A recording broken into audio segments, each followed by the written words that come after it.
Bumagsak ang kadiliman sa Jerusalem, ngunit hindi lang ito ang pagdating ng gabi, ito'y pagdating ng isang mas mabigat na kapahamakan. Sa 3 taon ng paghahari ni Jehoiakim sa Huda, isang malupit na puwersa ang sumulpot sa hangganan ng lupain. Bumangon ng buong lakas ang Babylonia, winasak ng kanilang hukbo ang mga tarangkahan ng lungsod, nilapastangan ang banal na lugar. Ang mga pinuno at banal na lalaki ay ginapos at pinatahimik ng alabok ng pagkatalo. Isa sa mga nabihag ay isang binatang magpapabago sa kinabukasan. Ang kanyang pangalan ay Daniel. Ngunit hindi lang ito kwento ng isang bilanggo. Hindi lang ito tungkol sa isang lalaking may pangitain sa gitna ng pagkatapon. Ito ang simula ng isang lihim na laban sa pagitan ng kapangyarihang makalupa at ng mga kautusan ng Diyos. Ito'y tila lingaw-ngaw mula sa malayo, isang mensaheng tumatawid sa panahon. May naniniwalang inalala ni Daniel ang sinaunang mga pangyayari. Ang iba naman naniniwalang nasulyapan niya ang wakas ng panahon. Paano kung ang matagal nang nakatagong mga mensahe ay nangyayari na ngayon at tanging ang marurunong ang makakaunawa? Nasusunog ang Jerusalem, ang ulap sa langit ay kumakapal at dumidilim na para bang ang kalangitan man ay nagluluksa. Sa gitna ng mga sigaw, tunog ng bakal at pagbagsak ng mga pader, patuloy ang paglusob ng hukbo ng Babylonia. Si Nebukadnesar, ang hari ng Babylonia, ay nakamasid habang bumabagsak ang banal na lungsod. Wala siyang awang nararamdaman. Sa tabi niya, ang mga tagasulat ay itinatala ang mga pangalan, kayamanan at mga utos. Pinipili ang pinakamatalino sa mga kabataan upang ihiwalay sa iba. Mula sa winasak na lungsod, 4 na kabataan ang binihag, sina Daniel, Hananiah, Mishael at Azariah. Kahit punit ang kanilang mga kasuotan, matapang pa rin ang kanilang mga mata. Sila'y dinala sa isang banyagang lupain kung saan ang kanilang wika, pagkakakilanlan at paniniwala ay susubukin. Sa puso ng Babylonia, bumukas ang palasyo ng hari tulad ng bibig ng isang halimaw na handang lumamon. Sa ilalim ng pangangasiwa ni Ashpenaz, ang pinuno ng mga lingkod ng hari, binago ang kanilang mga pangalan. Si Daniel ay tinawag na Belteshazzar, si Hananiah ay naging Shadrach, si Mishael ay tinawag na Meshach at si Azariah ay naging Abednego. Sa loob ng silid-aralan, puno ang mesa ng masasarap na pagkain, mamantikang karne at matamis na alak. Ngunit si Daniel ay nag-alinlangan. Hindi ito basta pagkain lamang, ito'y usapin ng katapatan. Ang mga handog na iyon ay inialay sa mga Diyos ng Babylonia. Matapang na lumapit si Daniel kay Ashpenaz. Nag-atubili ang opisyal. Nirerespeto niya si Daniel, ngunit natatakot siya sa galit ni Nebukadnesar. Mapayapang iminungkahi ni Daniel, "Subukan mo kami sa loob ng 10 araw. Gulay lang at tubig ang kakainin at iinumin namin. Pagkatapos ihambing mo kami sa iba." Pumayag si Ashpenaz. Lumipas ang 10 araw. Si Daniel at ang kanyang mga kasama ay mas malusog at mas matipuno kaysa sa lahat ng iba. Dahil sa magandang resulta, pinahintulutan silang ipagpatuloy ang kanilang pagkain. Habang lumilipas ang panahon, ginantimpalaan sila ng Diyos ng Israel dahil sa kanilang katapatan. Nangatangi sila sa karunungan, pag-unawa at talino. Ngunit si Daniel ay tumanggap ng mas higit pa, ang kakayahang magpaliwanag ng mga pangitain at panaginip. Pagkatapos ng 3 taon ng pag-aaral, ipinatawag ang mga kabataan sa harap ni Haring Nebukadnesar. Ang bulwagan ay malawak, kumikislap sa ginto at karangyaan. Masusing sinuri ng hari ang 4, tinanong at sinubok ang kanilang mga isipan. Nang matapos ang pagpupulong, tumayo siya at sinabi, "Walang sinuman sa aking kaharian ang katumbas ng 4 na ito." Ibinigay niya sa kanila ang mga matataas na posisyon, lalo na si Daniel, ang umagaw ng pansin ng hari. Ngunit hindi nagtagal ang katahimikan. Isang matinding pagkabalisa ang bumalot sa hari ng Babylonia. Isang gabi, Bigla siyang nagising, basang-basa ng pawis, mabilis ang tibok ng puso, hindi siya mapakali, pilit inaabot ang panaginip na naglaho. Ngunit ang imahe ay kumupas na tulad ng hamog. Gayunpaman, iniwan nito ang isang malalim na kaba. Ipinatawag niya ang mga salamangkero, manghuhula at tagatingin ng bituin. May napanaginipan akong bumabagabag sa akin, sabi niya.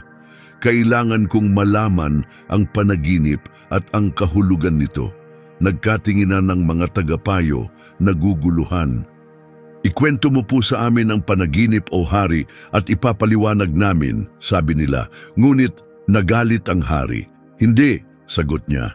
Kailangan ninyong sabihin sa akin mismo kung ano ang panaginip at ang kahulugan nito. Kung hindi, kayo'y pagwawatak-watakin at ang inyong mga tahanan ay gigibain. Kumalat ang takot gaya ng apoy. Walang tao ang makakabasa ng iniisip ng iba. Walang pantas ang nangahas na sumagot. Galit na ipinag-utos ng hari ang pagpatay sa lahat ng matatalino sa Babylonia. Nang marinig ito ni Daniel, hinanap niya si Arioch, ang pinunong tagapagbantay na namumuno sa mga pagbitay. Bakit ganito katindi ang utos ng hari? Tanong niya. Nang malaman niya ang dahilan, nakiusap si Daniel, pakiusap, bigyan mo ako ng panahon, hilingin mo sa hari na maghintay. Bumalik siya sa kanyang mga kaibigan at sama-sama silang lumuhod at nanalangin sa Diyos ng langit. Diyos ng aming mga ninuno, ako'y nagpapasalamat at nagpaparangal sa iyo sapagkat ipinagkaloob mo sa amin ang karunungan at lakas. Ipinakita mo sa amin ang aming hinihiling. Ipinahayag mo sa akin ang panaginip ng hari. Gabing iyon, tumanggap si Daniel ng pangitain.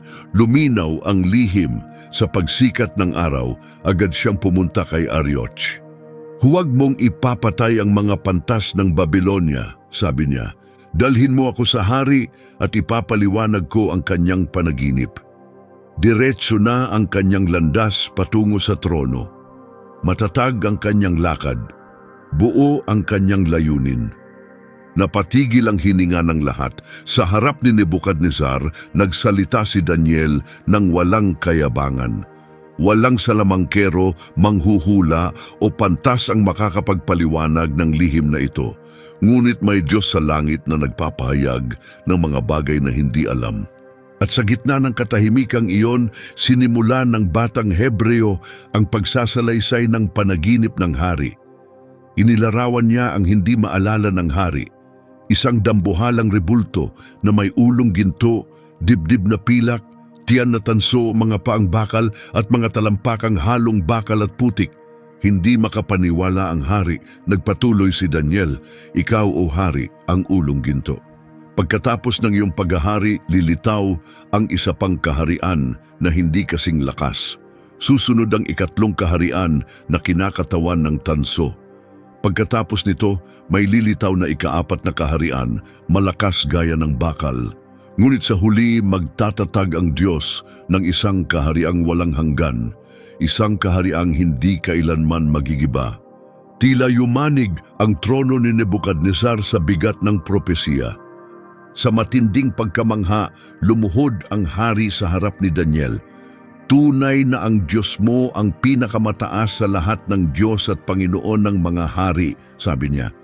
Ginawaran si Daniel ng mataas na posisyon. Binigyan din ng kapangyarihan ng tatlo niyang kaibigan sa buong lalawigan. Ang pangalan ng Diyos ng Israel ay nagsimulang banggitin sa buong Babylonia. Ngunit may tahimik na pagbabagong nagaganap sa puso ng hari. Napuno siya ng pagmamataas at unti-unting sumulpot ang panibagong hamon. Lumilipas ang panahon. Ang mga gintong bulwagan ng Babylonia ay nagsimulang magpakita ng lumalaking ego ng hari. Bagamat apektado pa rin siya sa pangitaing ipinahayag ni Daniel, inisip ni Nebukadnezar na wala siyang kapantay. Kahit na binalaan siya na may darating pang ibang mga imperyo, ayaw niya itong tanggapin. Sa halip, iniutos niyang itayo ang isang dambuhalang rebulto, halos 30 metro ang taas, na yari sa purong ginto. isang tahasang pagtanggi sa panaginip na ipinakita sa kanya. Itinayo ito sa kapatagan ng Dura bilang sagisag ng kanyang walang hanggang kadakilaan. Ipinahayag ang isang utos mula sa palasyo. Kapag narinig ninyo ang tunog ng trumpeta, plauta, alpa de bagyo at lahat ng uri ng musika, kayo'y dapat yumuko at sumamba sa rebultong itinayo ng hari. Ang sinumang hindi susunod ay kaagad na ihahagis sa naglalagablab na apoy. Tumugtog ang mga instrumento, sabay-sabay yumuko ang karamihan. Nagbagsakan ang mga tao gaya ng mga butil ng trigo sa hangin. Ngunit 3 figura ang nanatiling nakatayo. Sa gitna ng nakaluhod na masa, sina Shadrach, Meshach at Abednego ay tumangging yumuko. Mabilis na kumalat ang balita. Agad na nagulat ang mga naiinggit na opisyal sa hari. O hari, hindi po ba ipinag-utos ninyo na lahat ay dapat sumamba sa inyong rebulto at ang sino mang tumanggi ay dapat sunugin? Ngunit may mga Hudyo po na hindi sumasamba sa inyong mga Diyos ni ginagalang ang rebultong inyong itinayo. Galit na ipinatawag sila ni Nebuchadnezzar, mabigat ang kanyang tingin, binigyan niya sila ng huling pagkakataon. Totoo bang ayaw ninyong sumamba sa aking imahe? Kung yuyuko kayo ngayon, mapapatawad ko kayo. Ngunit kung tatanggihan ninyo, agad kayong ihahagis sa apoy, babala ng hari. At sinong Diyos ang makapagliligtas sa inyo mula sa aking kapangyarihan? Sumagot ang 3 ng walang takot. O Nebuchadnezzar, hindi namin kailangang ipaliwanag ang aming sarili sa iyo. Kung ihahagis man kami sa apoy, ang Diyos na aming pinaglilingkuran ay may kapangyarihang iligtas kami. Ngunit kahit hindi niya kami iligtas, tandaan mo ito, o hari, hinding-hindi kami sasamba sa iyong mga Diyos o luluhod sa rebultong ginawa mo. Bumagsak ang katahimikan, nagdilim ang mukha ng hari sa matinding galit. Iniutos niyang painitin ang pugon ng 7 beses higit kaysa dati. Itinali ng malalakas na bantay ang 3. Umungal ang pugon na parang mabangis na hayop. Napakatindi ng apoy na pati ang mga sundalong nagtapon sa kanila ay agad na namatay. Ngunit ang 3 kabataan ay nahulog sa apoy na walang imik. Biglang tumindig si Nebuchadnezzar nang gigilalas ang kanyang mga mata. Hindi ba't 3 lang ang itinapon natin sa apoy na nakatali? Tanong niya. Tama po, o hari, tugon ng mga tagapayo. Ngunit bakit 4 ang nakikita ko? Malayang naglalakad sa gitna ng apoy at walang ni isang nasasaktan, at ang ika-4 ay tila isang nilalang mula sa langit. Dali-daling lumapit si Nebuchadnezzar sa pugon at sumigaw, Shadrach, Meshach, Abednego, mga lingkod ng kataas-taasang Diyos, lumabas kayo. Lumabas ang 3. Walang bahid ng paso ang kanilang kasuotan, ni isang buhok ay hindi nasunog. Wala ring amoy ng usok sa kanila. Napatitig ang mga opisyal at mga maharlika. Wala ni isa ang nakapagsalita sa pagkamangha. Pagkatapos, nagsalita si Nebuchadnezzar sa harap ng lahat. Purihin ang Diyos ni na Shadrach, Meshach at Abednego na nagsugo ng kanyang mensahero upang iligtas ang kanyang mga lingkod. Wala nang ibang Diyos na makapagliligtas ng ganito. Ginawaran ng mas mataas na posisyon ang 3, ngunit sa kaibuturan ng puso ng hari, siya'y nananatiling hati, naipit sa pagitan ng paggalang at ng lumalaking pagmamataas. Isang tahimik na tunggalian ang nagsimula sa kanyang kalooban. Isang gabi, habang tahimik ang lungsod, muling nanaginip ang hari. Ngunit ngayon, kakaiba ang pakiramdam nito. Nakita niya ang isang napakalaking punong kahoy na umaabot sa langit at tanaw mula sa lahat ng sulok ng daigdig. Ang mga sanga nito ay nagbibigay ng pagkain at silungan sa lahat ng nilalang. Ngunit biglang may tinig mula sa itaas na sumigaw, putulin ang puno, alisin ang mga sanga, ikalat ang mga bunga, ngunit iwan ang tuod sa lupa, balot ng bakal at tanso. Alisin ang pusong makatao at palitan ito ng isip ng hayop hanggang matutunan niya na ang kataas-taasan ang naghahari sa mga kaharian ng tao. Nagising ang hari na balisa. Ipinatawag niya si Daniel. Mabigat ang hangin sa silid, tahimik na nakinig si Daniel sa bawat salita, at nang matapos ang kwento, halatang siya'y lubhang nabagabag. Makikita sa mukha ni Daniel ang matinding pag-aalala. Napansin ito ng hari. Huminga ng malalim si Daniel at nagsalita.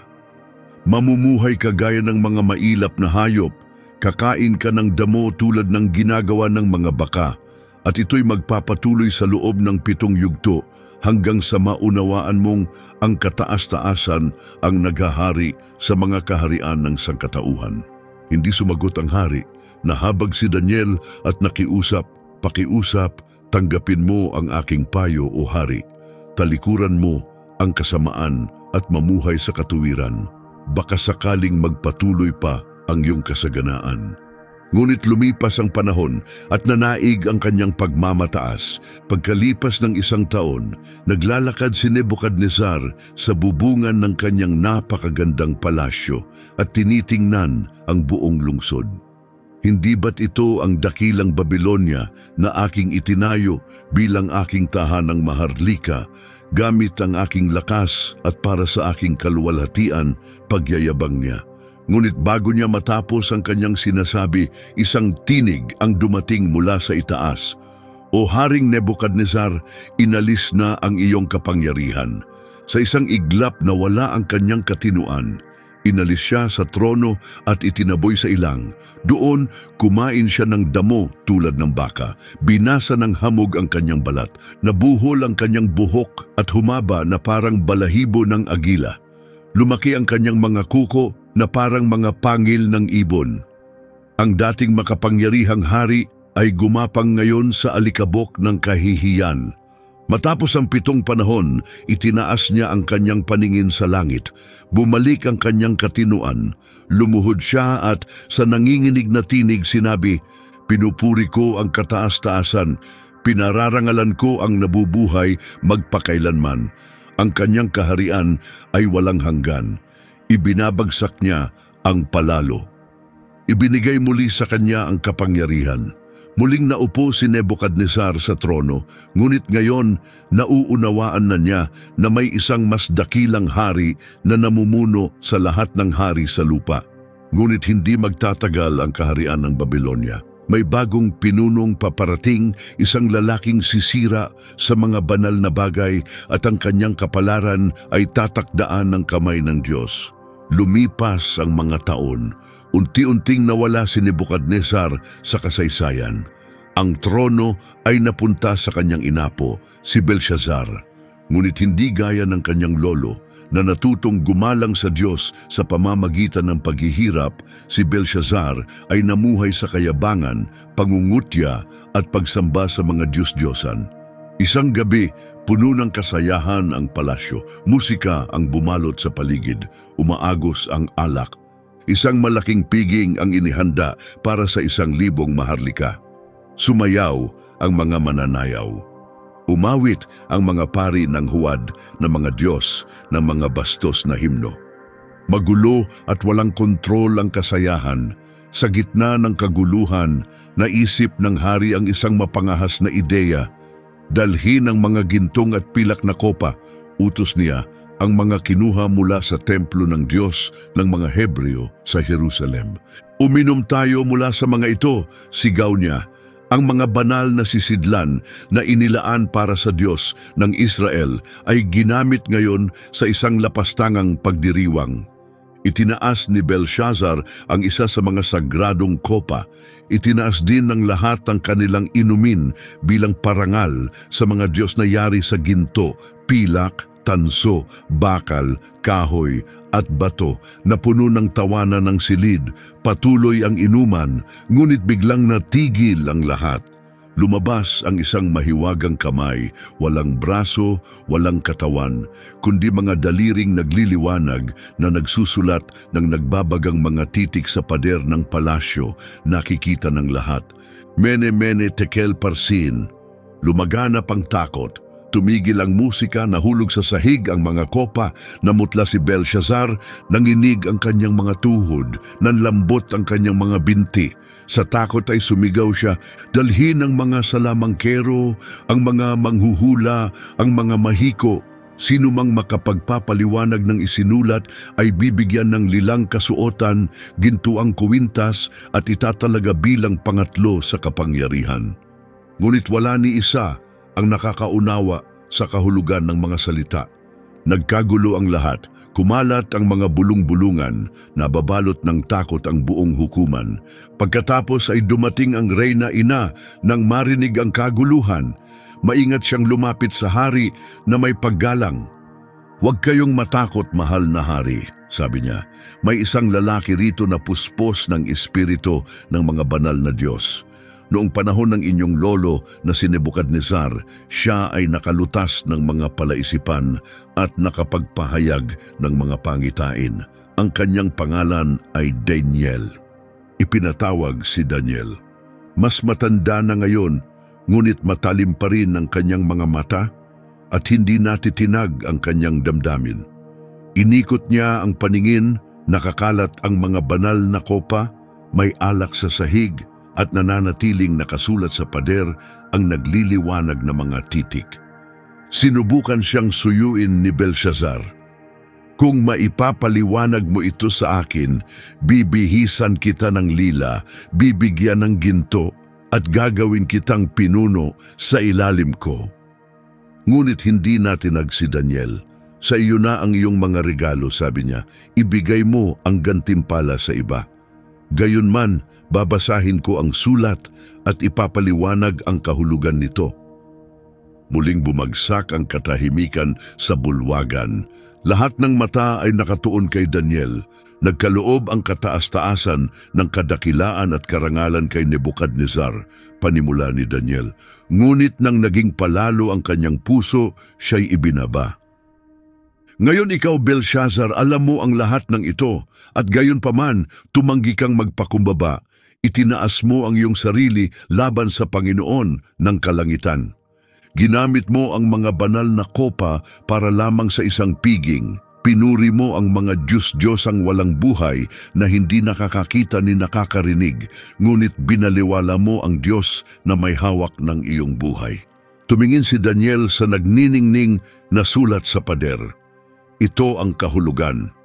"Mene, binilang na ng Diyos ang bilang ng iyong mga araw bilang hari, at nagpasya na itong wakasan. Tekel, tinimbang ka ngunit kulang. Parsin, ang iyong kaharian ay paghahati-hatian at ibibigay sa mga Medo at Persiano." Wala nang babalikan pa. Umatras si Daniel, hindi na nagsalita pa, ramdamang ginaw sa silid. Bagamat natigilan, tinupad pa rin ni Belshazzar ang kanyang salita. Iniutos niyang bihisan si Daniel ng maharlikang kasuotan, lagyan ng gintong tanikala ang kanyang leeg, at ipahayag bilang ikatlong pinakamakapangyarihan sa buong kaharian. Ngunit huli na ang lahat. Gabi ring iyon, habang natutulog si Belshazzar, lango sa alak at pagmamataas, palihim na lumapit ang mga hukbo ni Cyrus na Persiano at Darius na Medo. Inilihis nila ang ilog Euphrates at dumaang tahimik sa ilalim ng mga pader ng Babylonia sa tuyong ilog. Ang mga tarangkahan ng lungsod ay walang bantay, madali itong nasakop. Napatay si Belshazzar at bumagsak ang Babylonia sa kamay ng bagong kapangyarihan, ang Imperyong Medo-Persiano. Si Daniel ngayon ay isang matandang lalaki, ay nakaligtas muli sa pagbagsak ng isa pang kaharian. Patuloy na nagniningning ang kanyang pangalan dahil sa katapatan at karunungan, kahit sa ilalim ng bagong pamumuno. Naging hari si Darius na Medo at agad siyang humanga kay Daniel. Upang patibayin ang kanyang pamumuno, hinati ni Darius ang imperyo sa 120 lalawigan, bawat isa ay pinamumunuan ng isang gobernador. Sa ibabaw nila, nagtalaga siya ng 30 punong tagapangasiwa at isa na roon si Daniel. Hindi nagtagal, naging pambihira ang galing ni Daniel, kaya't binalak ng hari na italaga siya sa buong kaharian. Mula rito, nagsimula ang inggit ng ibang pinuno. Palihim silang nagsabwatang maghanap ng anumang maaring iparatang sa kanya, ngunit wala silang nakita, walang katiwalian, walang kapabayaan, ni isang pagkakamali. Hindi natin siya mahuhuli, pabulong nilang usap, maliban kung may kinalaman sa kanyang pananampalataya. Kaya't binuo nila ang isang plano na kabalot sa huwad na papuri. O Haring Darius, mabuhay ka magpakailanman, sabi nila. Iminumungkahi namin ang isang batas na hari. Sa loob ng 30 araw, sino mang mananalangin sa alinmang Diyos o tao maliban sa inyo, o hari, ay dapat ihagis sa yungib ng mga leon. Naaliw ang hari sa kanilang papuri at nilagdaan ang kautusan. Hindi niya alam na si Daniel ang tunay nilang pakay. Nang marinig ni Daniel ang bagong batas, hindi siya nagbago ng anuman. 3 beses sa isang araw, gaya ng dati, lumuhod siya sa harap ng bintanang nakaharap sa Jerusalem at nanalangin sa kanyang Diyos. Sinubaybayan siya ng mga espiya at agad na nagulat. Si Daniel, ang bihag mula sa Huda, ay nilabag ang iyong utos, sabi nila. Patuloy pa rin siyang nananalangin ng 3 beses sa isang araw. Lubhang nabagabag si Darius sa balita. Buong araw siyang naghanap ng paraan upang mailigtas si Daniel. Ngunit ang batas ng mga Medo at Persyano ay hindi maaaring bawiin. Kinagabihan, bagamat mabigat ang kalooban, ibinigay ng hari ang utos. Dinala si Daniel sa yungib ng mga leon. Maaaring iligtas ka ng iyong Diyos na tapat mong pinaglilingkuran, sabi ng hari. Ipinagulong ang isang malaking bato sa bungad at sinilyuhan. Gabi-gabing nabalisa si Darius, hindi siya kumain, walang musika at walang kapahingahan. Sa pagsikat ng araw, nagmadali siyang pumunta sa yungib. Daniel, lingkod ng buhay na Diyos, sigaw niya, naligtas ka ba ng iyong Diyos mula sa mga leon? At mula sa kailaliman, may sumagot, O hari, mabuhay ka magpakailanman. Isinugo ng aking Diyos ang isang anghel upang isara ang bibig ng mga leon. Hindi nila ako sinaktan, sapagkat ako'y napatunayang walang sala sa kanyang harapan, at gayon din sa harap mo. Sa matinding galak, iniutos ni Darius na iahon si Daniel, walang galos, walang sugat. Ngunit ang mga nagsakdal sa kanya ay inihagis sa yungib at kinain ng mga leon bago pa man sila bumagsak sa lupa. Pagkatapos, naglabas ng bagong utos ang hari. Papurihan at sambahin ng lahat ng tao ang Diyos ni Daniel, sapagkat siya ang buhay na Diyos at ang kanyang kaharian ay walang hanggan. Hindi masisira ang kanyang pamumuno, walang hanggan ang kanyang kapangyarihan, lalong nagningning ang pananampalataya ni Daniel. Ngunit hindi pa niya alam na ang pinakamalalaking pahayag ay darating pa, mga pangitain na lampas sa kanyang kapanahunan. Mga tagpong umaabot sa katapusan ng panahon, tumatawid sa mga imperyo at siglo. Tapos na ang mga araw ng paglilingkod sa hari at mga desisyong pampalasyong tinatalakay. Si Daniel ay matanda na. Wala na ang lakas ng kabataan, ngunit pinalitan ito ng karunusang nakaukit sa kanyang mukha. Bagamat iginagalang pa rin sa mataas na antas ng pamahalaan, ang kanyang puso ay nakatuon na sa tahimik na pananalangin, pag-aayuno at malalim na pagninilay. Ngunit ang katahimikang bumabalot kay Daniel ay biglang yumanig, hindi ng ingay, kundi ng isang mas malalim na puwersa. Nagsimulang ibunyag ng Diyos ang mga lihim. Isang tahimik na gabi, nakatulog si Daniel sa kanyang silid. Bahagyang gumalaw ang kurtina sa ihip ng banayad na hangin. Bigla siyang nagising, malakas ang kabog ng kanyang dibdib. May nakita siyang hindi kayang ilarawan ng mga salita ng tao. Sa aking panaginip, sabi niya, nakita ko ang 4 na hangin ng langit na ginulo ang malawak na dagat. At mula sa tubig ay lumitaw ang 4 na dambuhalang hayop, bawat isa'y iba sa isa't isa. Ang unay parang leon na may pakpak ng agila. Habang pinagmamasdan ko ito, pinilas ang mga pakpak nito. Itinayo ito ng tuwid at binigyan ng isipan ng tao. Ang ikalaway tulad ng oso nakatagilid at may 3 tadyang sa bibig nito. Isang tinig ang nag-utos, "Bumangon ka, lumamon ka ng maraming laman." Pagkatapos, nakita ko ang ikatlong hayop, parang leopardo, na may 4 na pakpak at 4 na ulo. Ibinigay sa kanya ang kapangyarihan upang mamuno. Ngunit ang ika-4 na hayop ay kakaiba sa lahat ng nauna, nakakatakot, makapangyarihan, hindi mapipigilan. Ang mga ngipin nito'y bakal, dinudurog at nilalamon nito ang lahat sa daraanan at tinatapakan ng natirang kaunti. Mayroon itong 10 sungay. Habang tinititigan ko, may lumitaw na maliit na sungay at pinatalsik nito ang 3 sa mga nauna. May mga matang tulad ng sa tao at isang bibig na puno ng kapalaluan. Habang pinagmamasdan ni Daniel, nagbago ang tanawin. Nakita niya ang mga trono na inilalagay sa ayos at pagkatapos dumating siya. Ang matanda sa mga araw ay naupo sa kanyang trono. Ang kanyang kasuotan ay puti gaya ng niyebe. Ang kanyang buhok ay tulad ng dalisay na lana. Ang kanyang trono'y naglalagablab sa apoy at isang ilog ng apoy ang umaagos mula sa harapan niya.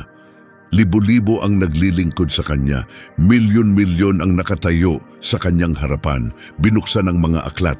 Nanginig si Daniel, patuloy sa pagmamagaling ang maliit na sungay, nagsasalita laban sa kataas-taasan, ngunit may biglang lumitaw. Nakita ko ang isang parang anak ng tao, bulong ni Daniel, na dumarating sa mga ulap ng langit.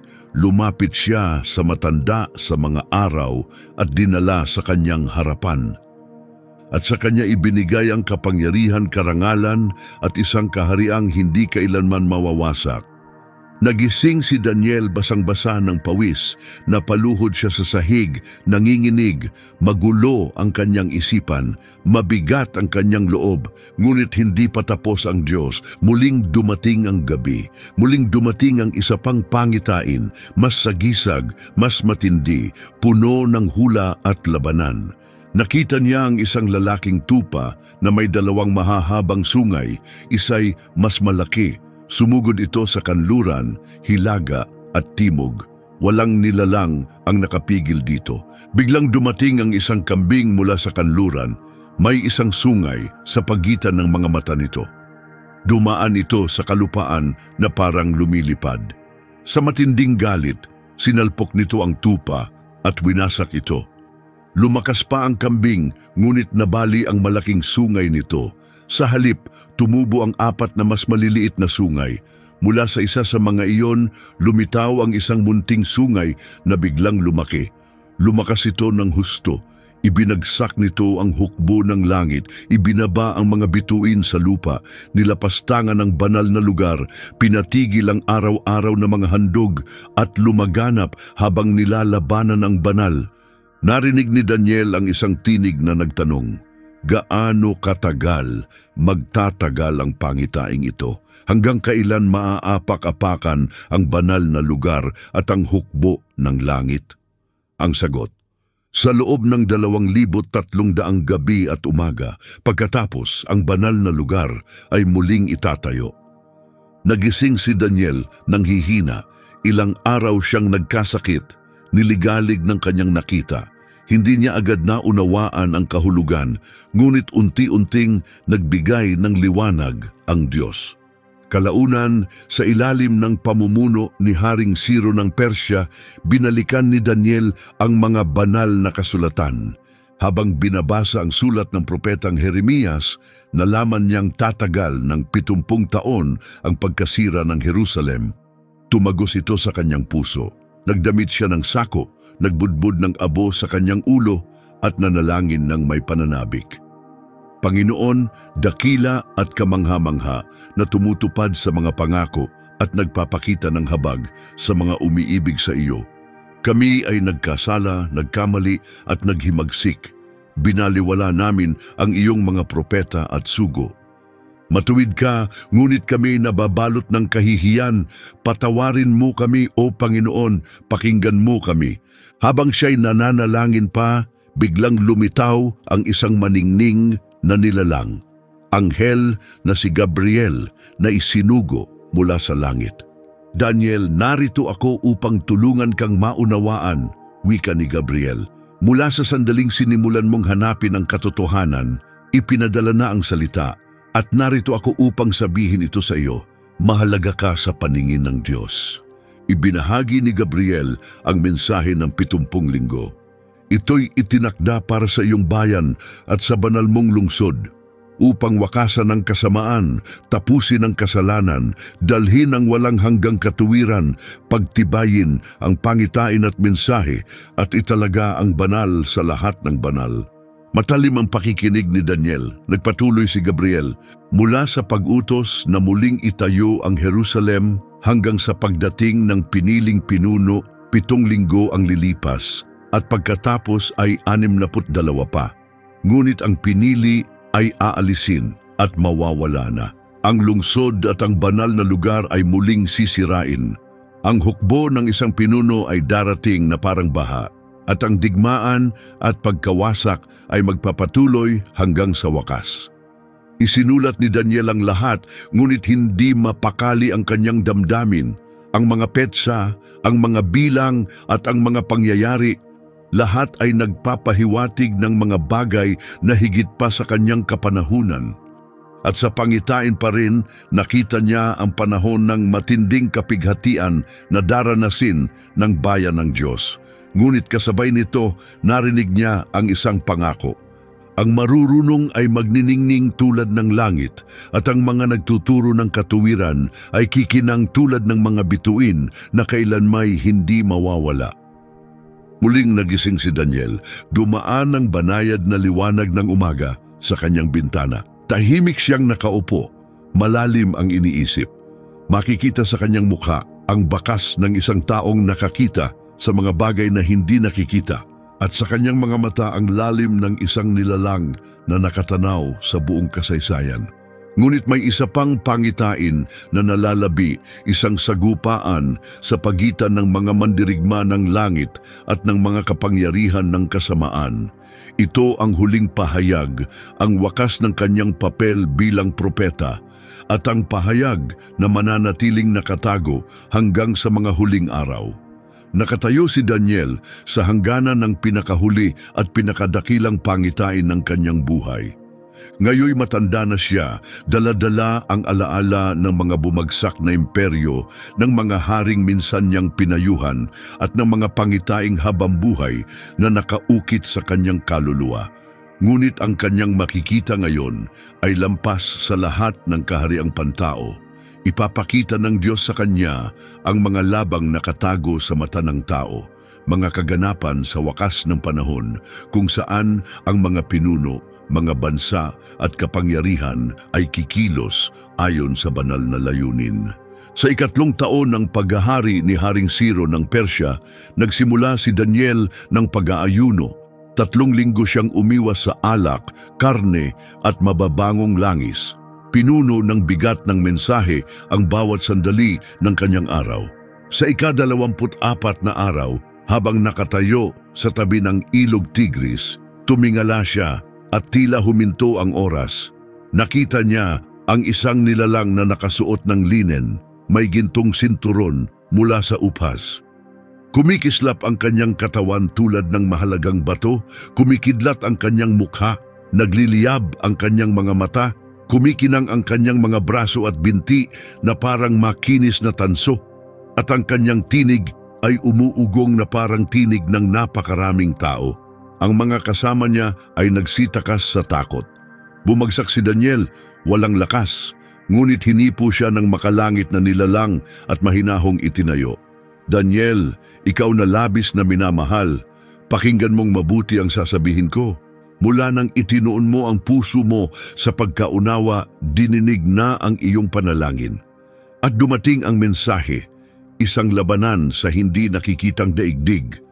Pinigilan siya ng espiritual na tagapagtanggol ng Persya sa loob ng 21 araw, ngunit dumating si Miguel, isa sa mga punong prinsipe ng langit, upang tumulong. Nasulyapan ni Daniel ang daigdig sa kabila ng pisikal. Nakita niya ang mga anghel na naglalaban na may epekto sa kapalaran ng mga bansa. Nagpatuloy ang nilalang. Kailangan ko nang bumalik upang harapin ang prinsipe ng Persya. Pagkatapos noon, darating ang prinsipe ng Gresya. Ngunit bago ako umalis, ipapakita ko sa iyo ang nakasulat sa aklat ng katotohanan. At nagsimula ang pinakadetaladong propesyang ipinahayag kailanman sa isang tao. Nalaman ni Daniel ang tungkol sa mga hari ng Persya at sa isang makapangyarihang pinuno ng Gresya, si Alexander the Great, na maagang mamamatay at ang kanyang kaharian ay hahatiin sa apat. Mula sa mga ito, dalawa ang uusbong, ang hari ng Hilaga at ng Timog. Nakita ni Daniel ang kanilang mga digmaan, kasunduan at pagtataksil, parang isang pelikula mula sa hinaharap. Isang araw, ang hari ng Hilaga ay magiging palalo, lalapastanganin ng banal na templo, ititigil ang araw-araw na handog at magtatayo ng kasuklam-suklam na rebulto. Makukuha niya ang loob ng mga tumalikod sa tipan gamit ang matatamis na salita at mapanlinlang na pangako. Ngunit ang mga tunay na nakakakilala sa kanilang Diyos ay mananatiling matatag. Bumilis ang pangitain. Nakita ni Daniel ang mga pagdurusa, mga taong tapat na pinatay dahil sa kanilang pananampalataya, mapanlinlang na kasunduang pangkapayapaan, mga sabwatan sa palasyo at isang pinunong nagmataas laban sa lahat ng Diyos. Itataas niya ang sarili sa ibabaw ng lahat ng itinuturing na banal. Sasamba siya sa isang banyagang Diyos. Pupunuin ito ng kayamanan, ginto, pilak at mamahaling bato. Lalabanan niya ang malalakas na kuta sa ngalan ng Diyos na ito. Ngunit ang kanyang pagbagsak ay biglaan. Darating ang kanyang wakas nang walang sino mang tutulong. Hirap na huminga si Daniel, ang tindi ng pangitain ay bumalot sa kanya. Ngunit hindi pa tapos ang mensahe. Ang sugo ng langit ay nagsalita tungkol sa huling kabanata ng kasaysayan. Sa panahong iyon, si Miguel, ang makapangyarihang prinsipe na tagapagtanggol ng iyong bayan, ay tatayo. Magkakaroon ng matinding kapighatian na hindi pa nararanasan kailanman. Ngunit sa oras na iyon, ang iyong bayan ay maliligtas. Ang lahat ng ang mga pangalan ay nakasulat sa aklat ng buhay. Pagkatapos ay narinig ni Daniel ang bulong ng kawalang hanggan. Marami sa mga natutulog sa alabok ay magigising, ang ilan upang mabuhay magpakailanman, ang iba naman upang humarap sa kahihiyan na hindi na mawawala. Ang marurunong ay magniningning tulad ng kislap ng langit, at ang mga nagtuturo ng katuwiran sa marami ay kikinang na parang mga bituin magpakailanman. Nanginig si Daniel, ibinaba niya ang kanyang mukha sa lupa, ngunit muli may mahinahong kamay na bumangon sa kanya. Isinara ng sugo ang pangitain. Magpatuloy ka sa iyong lakad, Daniel. Ang mga salitang ito ay dapat manatiling lihim at selyado hanggang sa dumating ang wakas. Sinubukan ni Daniel na unawain ang lahat, ngunit malinaw ang sagot na natanggap niya. Ipagpatuloy mo ang iyong buhay, makakatagpo ka ng kapahingahan, at sa mga huling araw, ikaw ay babangon upang tanggapin ang iyong gantimpala. Katahimikan, sa huling tagpo, si Daniel ay nag-iisa sa kanyang silid, nakatanaw sa lumulubog na kalangitan ng Babylonia, na minsang pinamunuan ng mga makapangyarihang hari. Ang kanyang mga matang pagod sa panahon, ngayoy nakatuon sa hinaharap, sa panahong ang mga trono ay guguho at ang mga imperyo ay maglalaho. Ngunit ang walang hanggang bato ay mananatiling matatag. Sa pader, ang huling liwanag ng araw ay kumikislap na parang aninong sumasayaw. Muling lumuhod si Daniel, mahina ngunit tapat ang tinig. Ang iyong kaharian ay mananatili magpakailanman, O Panginoon. Ang iyong pamumuno ay walang wakas. At dito nagtatapos ang landas ng isang tapat na propeta, ang isang banyagang ipinagpatuloy ang kanyang kabanalan, ang taong may karunungan na nakabasa ng mga panaginip at nakakita ng mga bagay na hindi kayang makita ng iba. Ang lingkod na nanalangin ng 3 beses sa isang araw kahit ang kamatayan ay nasa pintuan.